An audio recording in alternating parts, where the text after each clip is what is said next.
I've been hearing stuff about Jayden Daniels should go number one over Caleb Williams.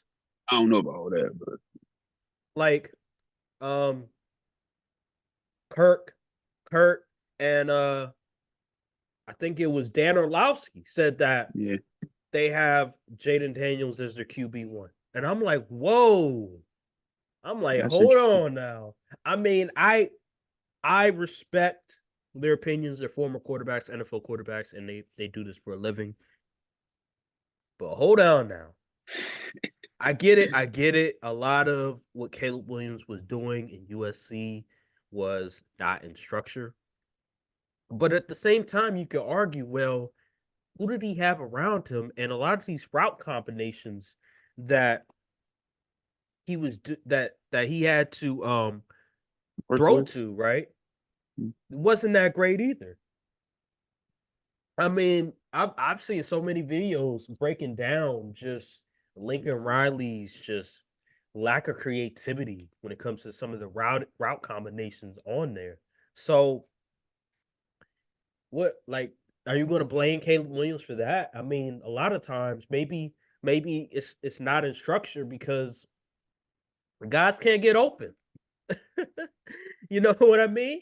So you have to look at it like that, and they probably know that. But at the same time, Jayden Daniels, he also had Brian Thomas Jr. and Malik Neighbors. I mean, that's you can't Yeah, do no better than that from a wide receivers core perspective. So I I still put Caleb Williams at one. I agree with what's his name? Ah, how can I forget his name? Kurt. He's a Hall of Fame QB. I forgot his name. Damn. What's his name? How long Kurt ago did he Warner. play? Oh, Kurt Kurt Warner. Warner. Yeah.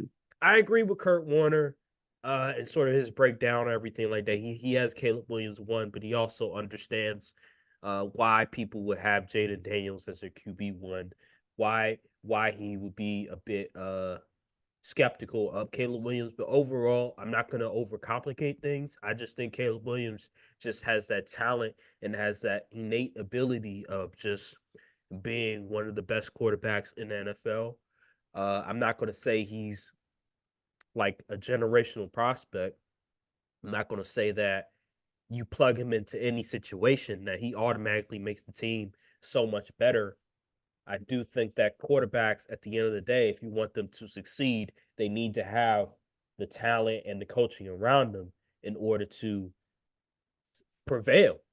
Because we've seen it with Trevor Lawrence his first year and how they proclaimed him as a generational talent, and he was looking completely awful. So obviously, that generational talent nonsense is not true unless you're Andrew Luck.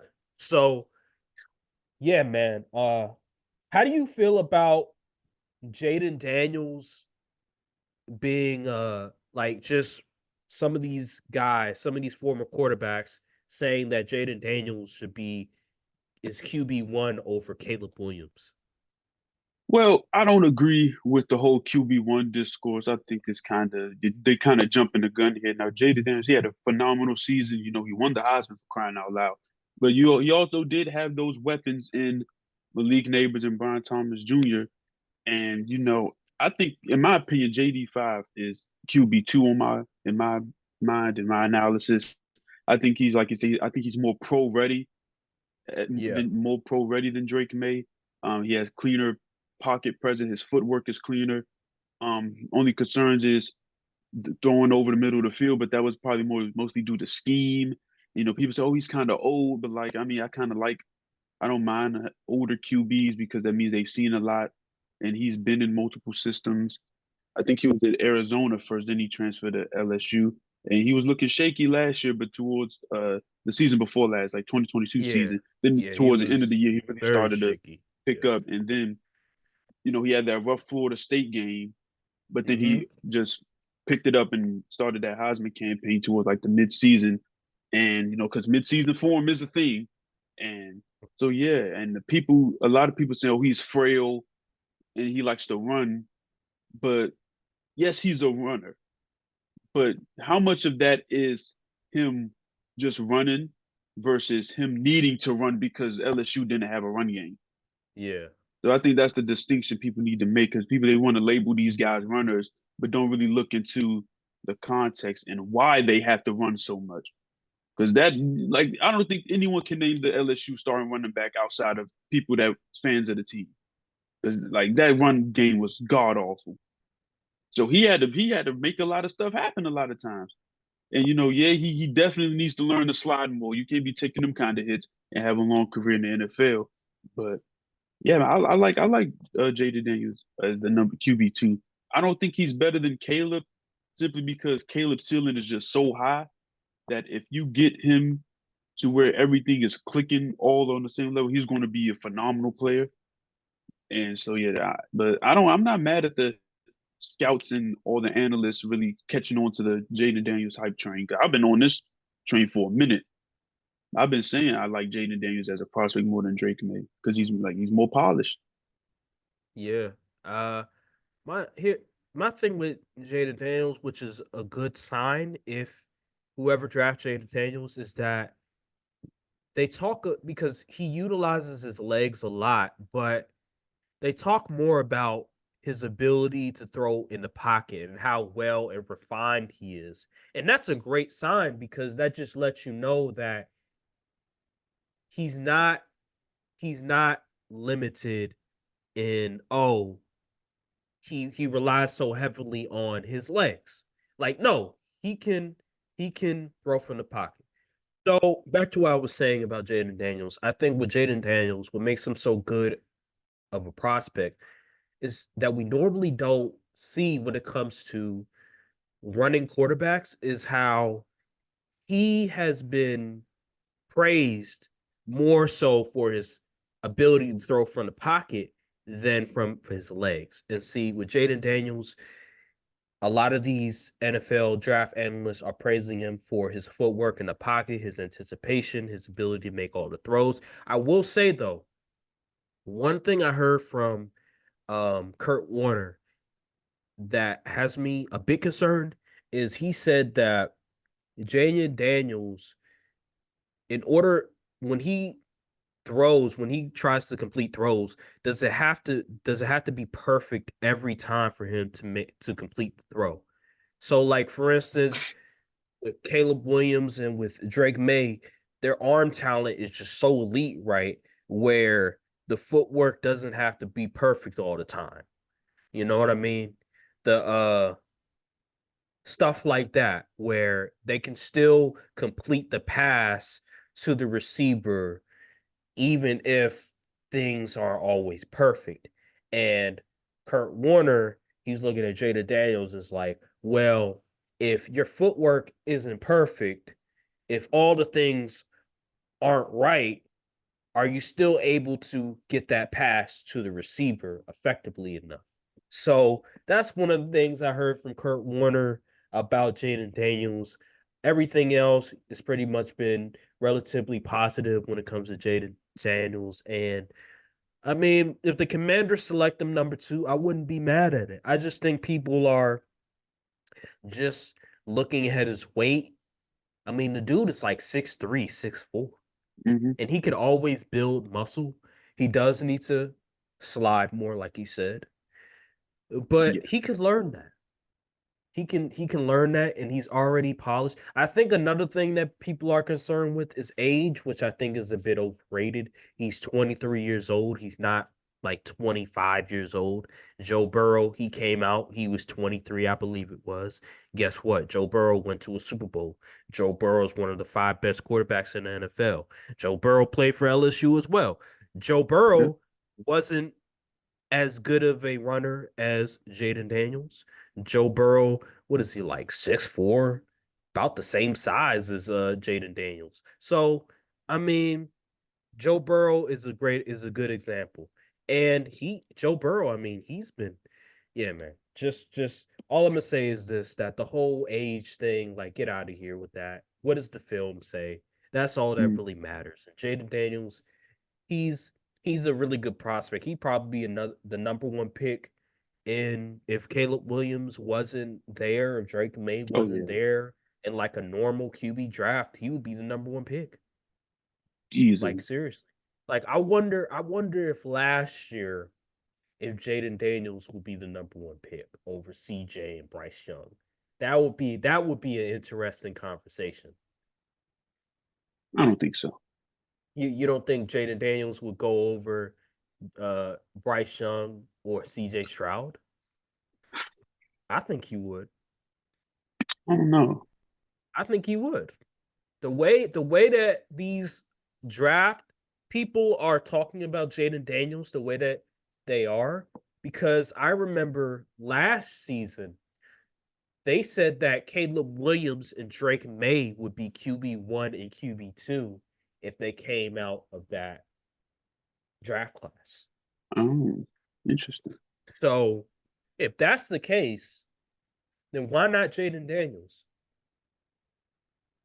You know? Well, And we can another go. thing that I heard about Jayden Daniels that's very interesting from Mel Kiper is that he said that before the season, Jayden Daniels was a projected fourth round pick. Fourth round. Hmm. So that just lets you know just the amount of progression that he has had since the start of the season because I didn't see this coming at all. This came out of nowhere. Like his development throughout the season was unheard of. I've never seen something just so matter of fact, I have seen it. It's called Joe Burrow. Like the other LSU quarterback, because Joe Burrow was not that good his his first year with LSU. Like I remember LSU before Jamar Chase and before Justin Jefferson just started going crazy. They were just straight defense.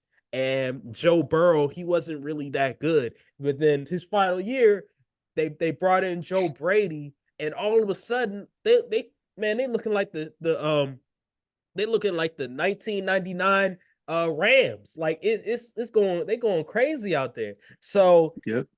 yeah, I have seen it before, and it's Joe Burrow. But yeah, man, Jayden Daniels, the whole quarterback conversation in the draft is just fascinating to me because it just seems like these quarterback evaluators they tend to like overcomplicate things at times when it comes to like a QB like a Caleb Williams, a talent like Caleb Williams, where they try to see if they can find any sort of flaws that they can Hmm. pick apart, even though the obvious pick is Caleb Williams. Yeah. It's like why are we dancing around it? Like we all know the pick is Caleb Williams. I don't get why we're just sitting here Yeah. and Even if you don't think Caleb in structure is all that great or whatever, you still got to bank on those traits. He's shown so many things that those other guys just simply can't do. So you can live with the playmaking ability. Just you can teach fundamentals.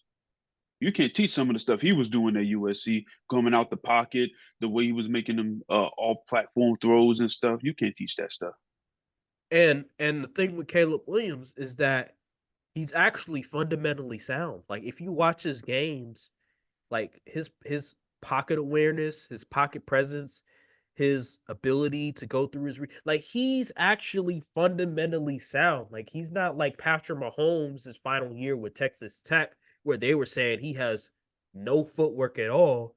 No, Caleb Williams actually has worked a lot on his fundamentals and his footwork. That's why he's going number one in the draft for a reason because he actually is fundamentally sound. It's just in terms of the system that he's under, they don't ask him to play in structure a whole lot, or rather, he's not able to play in structure because the guys aren't getting open or the play designs are just not that great where he's gonna have to make something out of nothing. So yeah, man, it's not that difficult. All these nitpicking, that's just how we know we're in draft season, Yep. and that's just People how it is. overthinking and people Yeah, starting to get out on him because of, there's talk about there's concerns with his toughness, and now they saying that it's a bad look. He's not measuring or doing medicals at the combine and stuff like that. He only wants to do medicals with the people that, well, assuming the teams that are in a position to draft him. So I mean, it's kind of like, and then they not really liking how his dad is managing him or whatever. It's like, I'm Yeah, not hearing nothing football related. So hey, yeah, exactly, right? So the medical thing, I think this is one of those things where teams are teams. I know them teams are slick. They try to be slick. See, they get the medicals, so they know. Okay, when we play this guy, all right, what's some areas that's gonna bother him? Like we know exactly, like, all right, his medicals, etc. So when we play him, we can game plan him a certain way off of just the simple fact that we know certain areas that might bother him. Like, man, we already know, like, these teams, they trying to be slick. They not slick. They not slick like the Packers. Like, what do you like Packers? What do you need his medicals for? Like, seriously. Because you know why? Because he's gonna go to Chicago and he's gonna go to the rival. Like, mm, they're not slick. These teams are not slick. We see the game, bro. We see it. Caleb Williams is not stupid. Why would he give teams an advantage over him when he knows that y'all are not gonna be in a position to draft me? So why would I give you an advantage over whatever team I go to? So that's just not gonna happen. And he's smart. That's smart. That's very smart. my problem is with the combine this year and a lot of the top guys like not participating. I don't want to sound like the old man here, but like go out there and compete. Like I don't understand. Like I understand, there's a lot of risk. Players got hurt yesterday doing drills. I believe Nate Wiggins got hurt, and I believe someone else got hurt. I can't remember who though. But yeah, so yeah, I understand the injury concerns, but the greats before you did it. I mean, I'm confused. Like we seen C.J. Stroud at the combine raising Uh-huh. his stock. His stock got raised a lot from that combine. We seen Bryce Young. He didn't throw last year. Not that I don't think. No, he didn't throw. But we seen guys before. I believe didn't Trevor Lawrence do combine stuff? I believe he did. I Yes. I believe he mean, did. all the top prospects before was doing it. So I mean, hey, I guess it is what it is. The guys don't want to compete. It's unfortunate, but hey, I mean, it is what it is. I guess. I I, mean, it's not I, going to help. It's not going to hurt the draft stock, but I mean, it is I don't disappointing. know. It is I don't know. disappointing because we've seen a guy like Andrew Luck who Yeah, surefire. No, no, you can't miss number one pick. He still went out there and was competing. in the combine, right? He was throwing, he did everything. And see now these quarterbacks coming out, if you're a Caleb Williams type, he's going to be like, "Well, I'm not going to do any of the drills. I'm not going to do none of that." And I'm just like, "Damn." Like that, I get it. Like you're right. You're gonna go number one anyway, but I don't know, bro. Like I would have loved to see, like, okay, how fast can he run in a 40? You know what I mean? Like, okay, like we see you being able to use your legs. Like, how fast can you run in a 40? Like that would be very interesting to know. Or I don't know, some other things. But just the fact that they're not gonna a lot of these prospects aren't competing. Marvin Harrison Jr. is not going out there. I don't think Malik Neighbors is going out there. Like it just Mhm. sucks, bro, because I don't even think some of them might not even do a pro day. Like it's like damn. Like I would have really loved to see just their talent on display. Now people are gonna say, Exactly. well, just watch the tape. Yeah, you're right. We can watch the tape, but it's also cool to like see, okay, on a combine sort of theme to it, how do they measure up? And Exactly. the fact that we're not going to be able to see it is disappointing. And so Yeah. We're living in a new age. We're living in a new era where there's load management and guys are not participating in the combine. It's unfortunate. Well, Got NIL. We have which is cool, NIL. I have no problem with NIL. But I do have a problem when the third running back on the depth chart is demanding $100,000 and he's telling the coach that if you don't give me $100,000, I'm going to transfer. That's where I have a problem with NIL, even though NIL has nothing to do with something like that. So, yeah, it's just a different era, man. It's a different era in sports, a different way that these players are going about it. It's the player empowerment era. That's what it is. yeah. Player empowerment era. And I have no problem with it. I just wish there was some things that we could keep, that we could still keep, but it is what it is. Look, cold world, still a cold world. And a couple y'all is cool, but we a little more thorough. Whole time, a little more girls. You know I spit that sick shit and it's still no cure. Hold up.